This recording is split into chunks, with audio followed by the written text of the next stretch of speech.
오늘도 하나님을 의뢰함으로 예배하신 여러분들을 사랑하고 축복합니다. 장마가 길어지고 기록적인 폭우로 인하여 피해가 늘어가고 있습니다. 왜 우리는 매년 폭우와 홍수로 인해서 똑같은 피해를 보게 될까요? 물론 자연의 재해 앞에 인간의 능력으로는 막을 수 없는 불가항력적인 요소가 있기 때문입니다. 하지만 매년 천재지변이라는 말과 함께 등장하는 말이 있는데 막을 수도 있었던 인재라는 말이 꼭 등장을 합니다. 천재지변으로 수많은 사람들이 생명을 잃고 큰 피해를 입는 것 같지만 자세히 들여다보면 인재의 요소들이 있다라는 것입니다. 14명의 사망자를 낸 오송 지하차도 참사 사건이 그렇습니다. 겉으로 보면 천재지변으로 사상자가 난 것 같지만 자세히 들여다보면 인재의 요소들이 있었습니다. 사고가 난 지하차도는 인근 논밭보다 낮아서 침수가 예상되는 지역이었고 사전에 제방관리가 허술했다라는 제보가 이어지고 홍수가 우려되는 상황에도 관할 행정관청의 차량 통제가 제대로 이루어지지 않았습니다. 작년의 피해를 거울 삼아 미리 조치를 하고 준비를 잘 하였다면, 피해의 조짐이 보였을 때 즉각적으로 빠른 대응을 하였다면 피할 수 있는 피해도 있었다라는 것입니다. 하이니 법칙이라는 것이 있습니다. 어떤 대형 사고가 발생하기 전에는 수십 차례의 경미한 사고와 수백 번의 징후가 반드시 나타난다라는 그런 법칙입니다. 상품 백화점이 갑자기 무너진 것이 아니죠. 성수대교가 갑자기 무너진 것이 아닙니다. 상품 백화점과 성수대교가 무너지기까지는 수많은 징후와 경미한 사고들이 있었을 것입니다. 그러나 그러한 징후와 경고 메시지를 무시하였을 때 대형 사고로 이어지게 되었던 것입니다. 남유다가 바벨론에게 갑자기 멸망한 게 아닙니다. 하나님께서는 수많은 선지자들을 보내셔서 심판의 메시지를 보내셨습니다. 그러나 대다수의 하나님의 백성들은 하나님의 심판의 메시지를 무시했습니다. 듣지 않으려고 했고 들어도 순종하지 않았습니다. 그리고 하나님의 임계점에 다다르게 되었을 때 남유다는 바벨론에 멸망당하고 포로로 끌려가게 되었던 것입니다. 오늘 본문이 이렇게 시작합니다. 마태복음 7장 24절에 보면 이렇게 시작합니다. 그러므로 라고 시작을 하고 있습니다. 무엇에 대한 결론인가?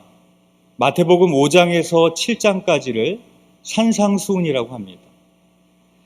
그러니까 오늘 본문은 산상수훈의 맨 마지막에 위치하고 있습니다. 다시 말해서 산상수훈의 결론에 해당하는 그런 말씀입니다. 그 산상수훈의 결론이 이렇게 시작을 합니다. 마태복음 7장 24절의 말씀 우리 함께 봉독하겠습니다. 그러므로 누구든지 나의 이 말을 듣고 행하는 자는 그 집을 반석 위에 지은 지혜로운 사람 같으리니. 여기서 나의 이 말이란 지금까지 하셨던 예수님의 산상수훈의 말씀을 의미하겠죠. 더 넓게 보자면 성경 66권의 하나님의 말씀이라고 볼 수 있습니다. 예수님의 설교 중에서 가장 주옥과 같은 말씀을 산상수훈이라고 부릅니다. 그 주옥과 같은 하나님의 말씀을 들었지만 분명히 듣고 행하지 않은 사람이 있었을 것입니다. 그리고 그 말씀을 듣고 행했던 사람이 있었을 것입니다. 그래서 예수님께서는 그 말씀을 듣고 행한 자와 듣고 행하지 않은 자에 대한 비유로 말씀을 하시는 것입니다. 즉 하나님의 말씀을 듣고 행하는 자는 그 집을 반석 위에 지은 지혜로운 사람이지만 하나님의 말씀을 듣고 행하지 않는 자는 그 집을 모래 위에 지은 어리석은 사람이라고 말씀을 하십니다. 팔레스타인 땅은 석회 안반이 많습니다. 그래서 집을 지으려면 흙을 파내고 안반 위에 기초를 놓아야 됩니다. 그런데 흙을 파내기 귀찮아 적당하게 건조하고 모래와 같이 된 흙 위에 집을 짓습니다. 그럴 경우에 우기의 폭우를 만나게 되면 집이 무너지게 됩니다. 반석 위에 세운 집이나 모래 위에 세운 집이나 평상시에 보면 똑같습니다. 그러나 비가 오고 홍수가 나고 바람이 불면 반석 위에 세운 집은 그대로 있지만 모래 위에 세운 집은 무너져 버리고 맙니다. 우리 인생도 마찬가지입니다. 반석 위에 세운 인생이나 모래 위에 세운 인생이나 평상시에 보면 별반 다를 게 없습니다. 그러나 인생의 큰 위기가 불어닥치게 될 때 모래 위에 세운 인생은 쉽게 무너져 버리고 말지만 반석 위에 세운 인생은 무너지지 않고 든든히 서 있습니다. 모래 위에 세운 집이나 반석 위에 세운 집이나 비가 들이치기는 마찬가지입니다. 마찬가지로 예수님을 믿는 그리스도인이라고 해서 인생의 비와 홍수를 피할 수는 없습니다. 그러나 믿음의 진가는 인생의 비와 홍수가 들이닥칠 때 그 행동의 태도로 나타나게 됩니다. 지난 3년 동안 온 세계에 전혀 경험해보지 못했던 코로나라는 재난이 들이닥쳤습니다. 3년 동안 코로나 팬데믹을 경험하면서 성도들의 반응이 두 가지로 엇갈렸습니다. 첫 번째로 보면 최근에 국민일보에 실린 기사를 보면 코로나19를 거치면서 가나안 성도들이 10명 중에 3명으로 늘어났다라는 그런 통계가 있습니다. 가나안 성도가 뭔 줄 아시죠? 거꾸로 하면 안 나가라는 성도입니다. 그러니까 코로나를 지나면서 성전에 예배할 수 없는 상황이 점점 길어지면서 그 이후에 가나안 성도가 30%가 증가를 했답니다. 그와 반면에 코로나19를 거치면서 오히려 영적으로 성장했다라는 성도들이 있습니다. 성전에 나가 예배할 수 없는 상황에서 더 예배를 사모하고 함께 모일 수 없기에 홀로 하나님의 말씀을 묵상하고 기도하면서 영적으로 성장한 성도들이 있었습니다. 코로나19가 터지기 전에는 다 똑같은 성도들로 보이지만 인생의 비와 홍수를 만나게 될 때 그 반응은 완전히 엇갈리게 되는 것입니다. 가이사랴 빌립보에서 예수님은 제자들에게 물으셨습니다. 너희는 나를 누구라 하느냐? 그때 베드로는 주님의 질문에 주는 그리스도시요 살아계신 하나님의 아들이니다 라는 놀라운 신앙의 고백을 하게 됩니다. 예수님은 베드로의 대답에 칭찬을 하셨고 예수님께서 십자가에서 죽으실 것과 부활하실 것에 대하여 말씀하셨습니다. 그러자 베드로가 예수님을 붙들고 항변했습니다. 주여 그리 마옵소서 이 일이 결코 주께 미치지 아니하리이다 라고 말합니다. 우리가 읽는 성경으로 보면 굉장히 점잖게 예수님을 가로막은 것처럼 보입니다. 근데 원어의 의미로 보면 마치 윗사람이 아랫사람을 꾸짖듯이 야단쳤다라고 그런 의미가 되어 있습니다. 그러니까 지금 무슨 소리 하는 겁니까? 내가 배와 그물을 버려두고 처자식도 버려두고 당신만 바라보고 여기까지 왔는데 지금 와서 죽는다니 그게 무슨 말이야? 하면서 베드로가 예수님을 야단쳤다라는 그런 이야기입니다. 그때 예수님은 베드로를 향해서 사탄아 내 뒤로 물러가라. 너는 나를 넘어지게 하는 자로다 라고 말씀을 하십니다. 예수님께서 바리새인들을 책망하실 때도 회칠한 무덤, 독사의 자식들이라고 그랬지만 사탄이라고 부르시지는 않았습니다. 근데 예수님의 수제자인 베드로가 좀 전에 주님을 살아계신 하나님의 아들이라고 고백했던 그 베드로가 예수님에게 사탄이라는 말을 듣게 됩니다. 오늘 본문 바로 앞에서 예수님이 이렇게 말씀을 하십니다. 마태복음 7장 21절의 말씀입니다. 제가 읽겠습니다. 나더러 주여 주여 하는 자마다 다 천국에 들어갈 것이 아니요 다만 하늘에 계신 내 아버지의 뜻대로 행하는 자라야 들어가리라. 베드로는 예수님을 주님이라고 부르면서 주여 주여 했지만, 주는 하나님의 아들이라고 했지만, 예수님께서 십자가에서 죽으실 것에 대하여 말씀하시자 예수님을 붙들고 항변하는 자로 돌변하게 됩니다. 베드로는 입으로는 주여 주여 했지만 하나님의 뜻대로 행하지 않는 모래 위에 지은 집과 같은 사람이었습니다. 겉으로 보면 베드로의 믿음은 반석처럼 보였습니다. 예수님을 살아계신 하나님의 아들이라고 고백을 하였고, 모두 주님을 버릴지언정 자신은 주님을 버리지 않겠다고 호언 장담을 했던 사람입니다. 그러나 예수님께서 십자가에서 죽을 때 인생에 비가 내리고 홍수가 나니까 베드로는 예수님을 맹세하고 저주하며 3번 부인하고 도망가 버립니다. 그러나 예수님은 그렇게 쉽게 무너져 버렸던 베드로에게 다시 찾아가십니다. 그리고 요한의 아들 시몬아, 내가 나를 사랑하느냐? 라고 3번 물으시고, 내 양을 먹이라, 내 양을 치라, 교회를 맡겨주십니다. 자신을 용서하시고 다시 찾아오신 그 예수님의 사랑으로 인하여 모래 위에 세웠던 그 집과 같은 베드로의 믿음은 그의 이름처럼 페트라, 반석 위에 세운 믿음이 됩니다. 반석 위에 세운 집이 된 베드로의 믿음을 우리는 사도행전에서 보게 됩니다. 오순절날 성령님께서 강림하시면서 성령 충만한 베드로의 설교를 듣고 마음에 찔림이 있어 3,000명이 회개했습니다. 성전 앞 민문에 나면서부터 걷지 못했던 자를 예수 그리스도의 이름으로 일으켜 세웠습니다. 사방으로 두루다니며 8년 된 중풍병자를 고치기도 했고, 심지어는 이미 죽었던 다비다라는 여인을 살려내기도 했습니다. 예수님께서 너희가 내가 한 일도 행하고 그보다 더 큰 일도 행할 것이라고 하셨는데, 베드로는 예수님의 말씀처럼 놀라운 일들을 행하였습니다. 그런데 변화된 베드로의 모습 중에서 가장 놀라운 부분은 이것입니다. 베드로가 고난을 대하는 자세가 바뀌었습니다. 베드로는 예수님께서 십자가에서 죽으시자 자기도 똑같은 일을 당할까 두려워 주님을 배신하고 도망쳤던 사람이었습니다. 그러나 사도행전에 보면 고난을 대하는 베드로의 달라진 모습들이 나옵니다.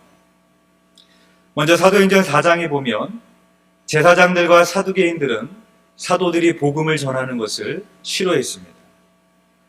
그래서 사도들을 가두었지만 그들을 해하면 밀란이 일어날까 두려워 다시는 예수 그리스도의 이름으로 가르치지도 말고 전하지 말라라는 위협과 협박을 가하게 됩니다. 그때 베드로와 요한이 이렇게 대답을 합니다. 사도행전 4장 19절에서 20절의 말씀입니다. 제가 공독하겠습니다. 베드로와 요한이 대답하여 이르되 하나님 앞에서 너희의 말을 듣는 것이 하나님의 말씀을 듣는 것보다 옳은가 판단하라. 우리는 보고 들은 것을 말하지 아니할 수 없다. 라고 대답을 합니다. 베드로와 요한은 어떠한 협박과 경고에도 두려워하지 않고 복음을 담대히 전하였습니다. 또한 사도행전 12장에 보면 헤롯이 친유대 정책을 펴면서 야고보 사도를 처형했습니다. 그리고 예루살렘 교회의 수장격인 베드로도 죽이기 위해 옥에 가뒀습니다. 그런데 옥에 갇혀서 죽음을 앞두고 있던 베드로가 천사가 와서 옆구리를 쳐서 깨워 일으킬 정도로 깊은 잠에 들어있다라고 성경이 말하고 있습니다. 그것은 바로 그 죽음 앞에서도 놀라운 평안을 누리고 있었던 베드로의 모습이었습니다. 부활하신 주님을 만나고 성령의 충만함을 받았던 베드로에게 달라진 점이 있다면 이제 인생의 어떤 환난과 고난의 풍파가 들이닥쳐도 무너지지 않는 반석 위에 세운 집이 되었다라는 것입니다. 베드로는 예수님에게 주는 그리스도시요 살아계신 하나님의 아들이니다라는 고백을 하였을 때 예수님께서는 베드로에게 이렇게 말씀하셨습니다. 너는 베드로라. 내가 이 반석 위에 교회를 세우리니 음부의 권세가 이기지 못하리라. 그러나 반석이라는 이름을 가졌던 베드로는 모래 위에 세운 집과 같은 사람이었습니다. 그의 믿음이 모래 위에 세운 집과 같았을 때는 예수님을 가로막으려고 하는 스캔들, 걸림돌에 불과한 사람이었습니다. 그러나 예수님께서 실패한 베드로를 반석과 같은 믿음으로 세워주십니다. 그래서 주님의 교회가 반석과 같은 베드로의 믿음 위에 세워졌습니다. 지난 2000년 동안 교회에 얼마나 많은 핍박과 박해가 있었습니까? 그러나 교회는 무너지지 않았습니다. 왜냐하면 교회는 예수 그리스도라는 반석 위에 세워졌기 때문입니다. 예수님의 산상수훈은 오늘날로 말하면 예수님의 설교입니다. 예수님의 설교를 들었던 사람들의 반응이 오늘 끝에서 이렇게 나오고 있습니다. 마태복음 7장 28절에서 29절의 말씀 우리 함께 봉독해 보겠습니다. 예수께서 이 말씀을 마치심에 무리들이 그의 가르침에 놀라니 이는 그 가르치시는 것이 권위 있는 자와 같고 그들의 서기관들과 같지 아니함일러라. 아멘. 예수님의 설교를 들었던 사람들이 예수님의 가르침에 놀랐습니다. 여기서 논란이로 번역된 헬라어는 마치 권투 선수가 엄청난 주목을 받고 그로기에 빠진 상태와 같은 그런 상태를 표현하는 말입니다. 예수님 말씀이 얼마나 권위가 있고 지혜가 있고 능력이 있었으면 그 말씀이 다른 서기관들과는 같지 않았다라고 그렇게 말하고 있습니다. 그런데 중요한 것은 그들이 이토록 놀라운 예수님의 설교를 듣고 그들이 그로기에 빠지는 것처럼 많이 놀라기도 하고 감탄도 했지만 예수님을 따라갔다라는 말이 나오지 않고 있습니다. 28절에 보면 성경은 그들을 가리켜서 무리라고 부르고 있습니다. 무리와 제자의 공통점이 있습니다. 무리와 제자들 모두 예수님을 좋아했습니다. 예수님을 존경했고 예수님을 만나기를 원했고 예수님의 말씀을 듣기를 원했습니다. 그러나 무리는 예수님의 말씀이 나에게 불이익을 준다고 여길 때는 미련 없이 버립니다. 예수님의 말씀이 나의 가치관과 맞지 않는다고 여기면 가차 없이 버립니다. 나의 상황에 맞지 않는다고 하면 가차 없이 버립니다. 그게 무리입니다. 그러나 제자들은 누구입니까? 예수님께서 오병이어의 기적을 일으키셨을 때 수많은 무리들이 예수님을 쫓아갔습니다. 그러나 예수님은 그들의 의중을 아시고 더 이상 떡을 만드시는 기적을 행하지 않으셨습니다. 그리고 예수님은 광야에서 하나님의 선조들을 만나로 먹이신 것처럼 자신이 하늘로부터 내려온 생명의 떡임을 그들에게 말씀을 하십니다. 그 말씀을 들었던 무리들이 더 이상 그 육신의 배를 채울 수 없게 됐을 때, 더 이상 내 육체에 만족이 없게 됐을 때 예수님을 미련 없이 버리고 떠나갑니다. 그때 그 떠나가는 무리들을 보면서 예수님이 제자들에게 묻습니다. 너희도 가려느냐? 그때 베드로가 이렇게 대답합니다. 주여, 영생의 말씀이 주께 있사오니 우리가 누구에게로 가오리까? 우리가 주는 하나님의 거룩하신 자인 줄을 알고 믿었사옵나이다 라고 대답을 합니다. 사도행전 12장에 보면 헤롯 왕의 죽음에 대한 말씀이 나옵니다. 사도행전 12장 23절과 24절의 말씀입니다. 제가 읽겠습니다. 헤롯이 영광을 하나님께로 돌리지 아니하므로 주의 사자가 고치니 벌레에게 먹혀 죽으니라. 하나님의 말씀은 흥왕하여 더하더라 라고 말하고 있습니다. 여러분, 헤롯은 갈릴리 지역을 통치하던 분봉 왕이었습니다.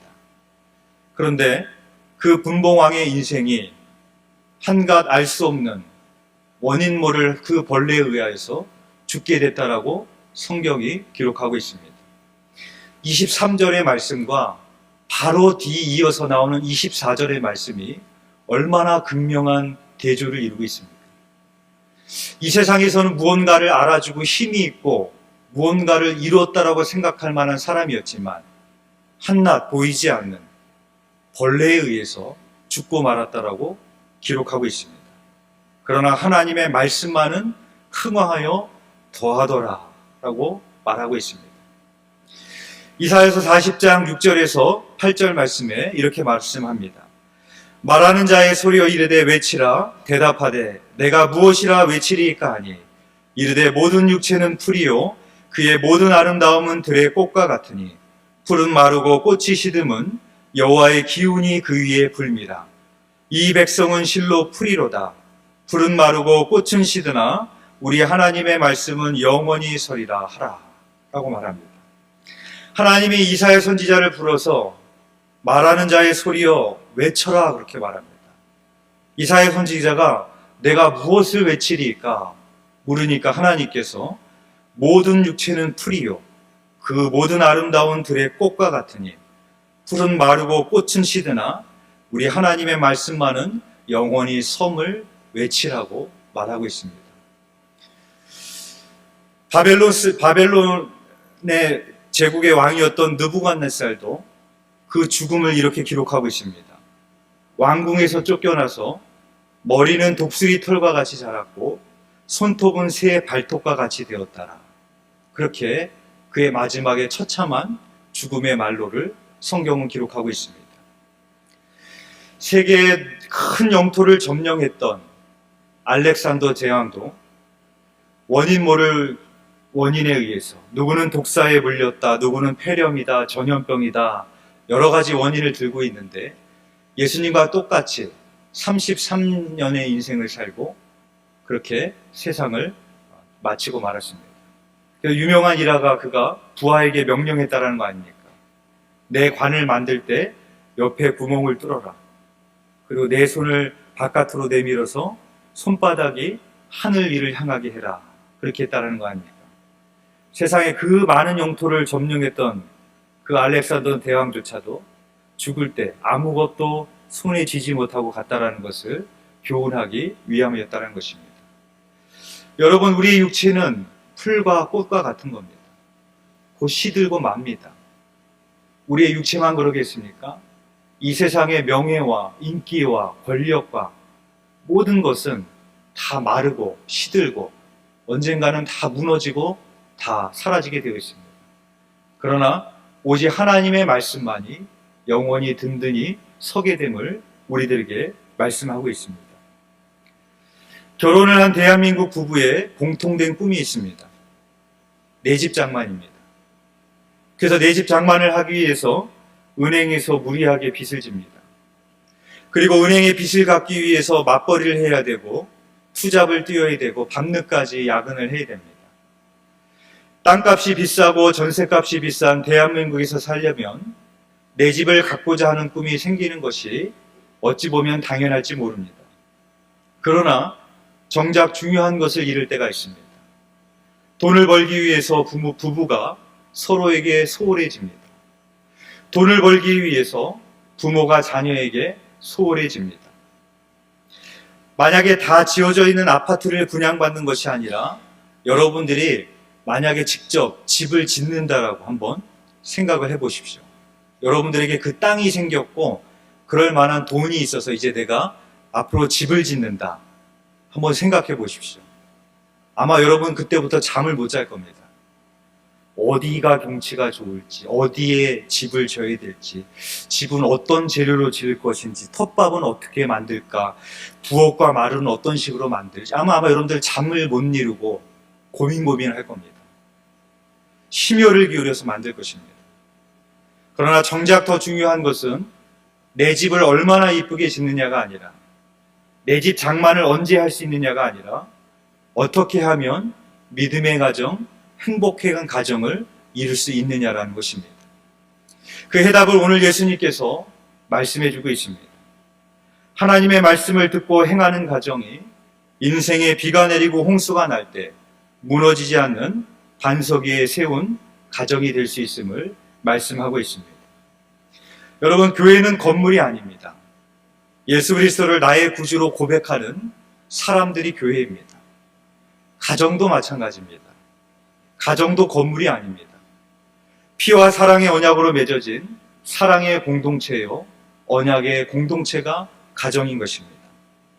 바라기는 여러분의 삶과 가정이 하나님의 말씀 위에 든든히 세워가시는 지혜로운 사람 되시기를 주님의 이름으로 축원드립니다.